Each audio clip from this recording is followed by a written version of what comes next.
Sebanyak 300 karateka dari 13 perguruan Sotokai di Kalimantan Selatan mengikuti kejuaraan daerah atau Kejurda Sotokai Sekalsel di Aula Korem 101 Antasari Sabtu siang. Event karate bergengsi yang dilaksanakan dengan prokes ketat ini dibuka langsung Gubernur Kalsel Haji Sabiri Nur yang juga menjabat sebagai Ketua Forki Kalsel.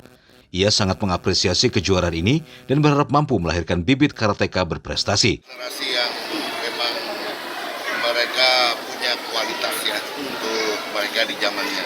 Jadi mereka ini betul saja olahraga bela diri, tapi dengan olahraga bela diri, olahraga fisik, tapi dia akan melahirkan sikap mental yang barangkali bisa lebih dikembangkan lagi dalam membuka wawasan pemikiran. Mengapresiasikan dengan kegiatan acara Sotokai Kita ini. sangat mengapresiasi sekali terhadap kegiatan kejuaraan yang dilaksanakan oleh Sotokai pada hari ini.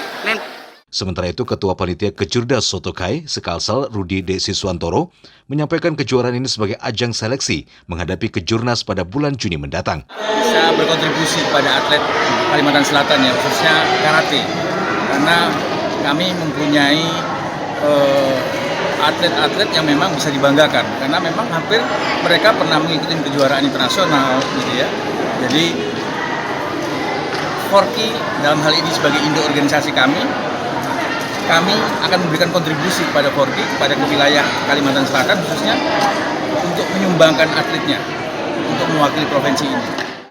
Kita akan ukur dari mereka nanti dari hasil yang sekarang ini untuk kita bisa kirimkan mereka ke Lampung. Kejuaraan ini juga dihadiri sejumlah tokoh penting, diantaranya Ketua Umum Pengurus Besar PB Sotokai Daniel Kusnadi, Komandan Korem 101 Antasari, Brigjen Infantri Rudi Purwito, Wakapolda Kalsel, Brigjen Pol Muhammad Agung Budiono, dan Ketua Umum Sotokai Kalsel, Hidayatur Rahman. Dari Banjarmasin, Alif Hidayatullah, Kalsel 1net.